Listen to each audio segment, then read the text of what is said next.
dengan NIM 203220109. Di sini saya akan menjelaskan konsep dasar manajemen mutu dan manajemen mutu pada pendidikan organisasi pendidikan atau disebut dengan OP.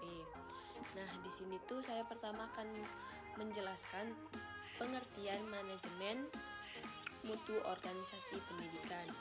Nah, jadi manajemen mutu pada organisasi pendidikan itu adalah pendekatan sistematis untuk memastikan bahwa semua aspek dari proses pendidikan berjalan dengan sesuai standar kualitas yang telah ditetapkan dan ada upaya yang berkelanjutan untuk meningkatkan mutu pendidikan. Nah, tujuan utamanya itu adalah untuk meningkatkan efektivitas dan atau efisiensi lembaga pendidikan dalam menghasilkan lulusan yang terbaik. Baiklah, selanjutnya itu saya akan menjelaskan tentang sistem manajemen mutu OP. Nah, di sini tuh saya mengambil kutipan dari Gasper tahun 2002 halaman 10. Nah, Gasper itu menyebutkan tentang pengertian sistem manajemen mutu itu merupakan sekumpulan prosedur terdokumentasi dan praktek-praktek standar untuk manajemen sistem yang bertujuan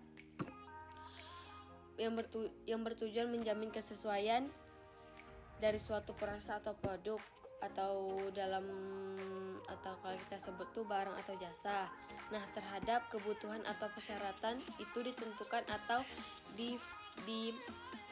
didespesifikasikan oleh pelanggan atau organisasi. Akan menjelaskan prinsip manajemen mutu OP. Nah, yang saya dapat tuh ada 4 prinsip utama manajemen mutu OP menurut Novrianti Jafride dan Abdurrahman. Nah, kedua peneliti tersebut menjelaskan 4 prinsip utama mutu OP itu. Yang pertama kepuasan pelanggan, yang kedua respek terhadap setiap orang, yang ketiga manajemen berdasarkan fakta, yang keempat itu kepuasan berkesinambungan. Nah, untuk kepuasan pelanggan itu dalam konsep manajemen mutu, konsep dan pelanggan tuh diperluas. Pelanggan itu tuh dibagi menjadi 2 macam, yaitu tuh internal dan eksternal.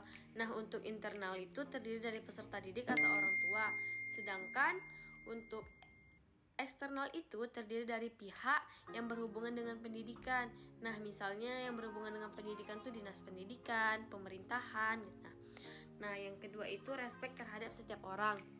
Nah, dalam lembaga pendidikan, tenaga pendidik atau guru merupakan sumber daya manusia, aset yang berharga. Nah, oleh karena itu tuh setiap tenaga pendidikan harus dilibatkan dalam suatu pengambilan keputusan. Berdasarkan fakta. Nah, jadi manajemen berdasarkan fakta, organisasi yang baik itu tuh berorientasi pada fakta. Nah, jadi keputusan yang kita ambil itu harus berdasarkan fakta gitu. Nah, harus ada faktanya. Jangan berdasarkan perasaan kita. Misalnya kita mengambil keputusan, aku nak kayak gini keputusannya, aku mau kayak gini gitu. Nah, itu nggak baik. Jadi kalau kita mengambilkan sebuah keputusan itu tuh harus berdasarkan fakta yang ada gitu. Dan selanjutnya perbaikan berkesinambungan. Nah, untuk menjadi lembaga pendidikan yang baik, maka suatu lembaga pendidikan itu tuh harus melakukan perbaikan yang berkelanjutan yang baik. Nah, jadi tuh kalau kita mau melaksanakan atau mau melakukan perbaikan gitu, nah itu ada 4 konsep. Yang pertama tuh merencanakan. Jadi ada rencana perbaikan gitu. Nah, ada rencana dalam suatu organisasi atau suatu pendidikan, kita tuh harus melakukan perbaikan. Jadi tuh yang pertama tuh ada merencanakan atau rencana gitu. Nah, yang kedua itu melaksanakan rencana. Jadi sudah kita merencanakan, jadi tuh rencana kita tuh kita harus melakukan rencananya gitu. Nah, jadi ada pelaksanaan rencana. Oh, mau perbaikan seperti ini gitu. Nah, yang ketiga itu memeriksa hasil dari pelaksana. Jadi misalnya kalau kita sudah melakukan rencana kita sudah kita lakukan, nah kita harus periksa kembali gitu. Nah, hasil dari pelaksanaan kita. Nah, yang terakhir itu tuh melakukan perbaikan. Nah, jadi kalau kita sudah melaksanakan rencana, dan tuh terus kita memeriksa hasil pelaksananya, oh sudah betul atau sudah baik. Nah, baru kita melakukan perbaikan. Oh, perbaikannya harus seperti ini gitu. Nah, baiklah, selanjutnya itu tahapan manajemen mutu. Nah, di sini tahapan manajemen mutu itu ada 5. Yang pertama manajemen mutu, yang kedua pengendalian mutu, yang ketiga peningkatan mutu, yang keempat jaminan mutu, yang kelima peninjauan manajemen. Nah, untuk perencanaan mutu itu tuh menentukan tujuan mutu, menetapkan standar dan spesifikasi yang diperlukan, serta merencanakan proses. Nah, untuk pengendalian mutu atau quality control, nah itu tuh memantau atau mengontrol proses produksi untuk memastikan bahwa produk atau layanan yang memenuhi standar mutu yang telah ditetapkan atau tidak. Nah, untuk yang ketiga peningkatan mutu. Nah, untuk peningkatan mutu itu adalah kita tuh harus mengidentifikasi area atau untuk perbaikan gitu. Nah, yang keempat jaminan mutu. Nah, di sini jaminan mutu itu tuh menyusun dan menerapkan sistem prosedur manajemen mutu yang memastikan bahwa standar mutu tuh dipenuhi secara konsisten atau tidak. Nah, contohnya tuh kayak seperti pelatihan gitu.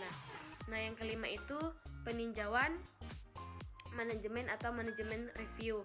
Nah, jadi tuh kita tuh harus menilai efektivitas sistem manajemen mutu secara keseluruhan, mengevaluasi pencapaian tujuan mutu tuh, dan tuh membuat keputusan untuk perbaikan yang diperlukan berdasarkan hasil review gitu. Nah, misalnya kita tuh harus meninjau nih aktivitas atau kita sudah menilai efektivitasnya gitu. Nah, kayak seperti gimana gitu. Nah, jadi tuh kita tuh harus membuat keputusan untuk perbaikan selanjutnya.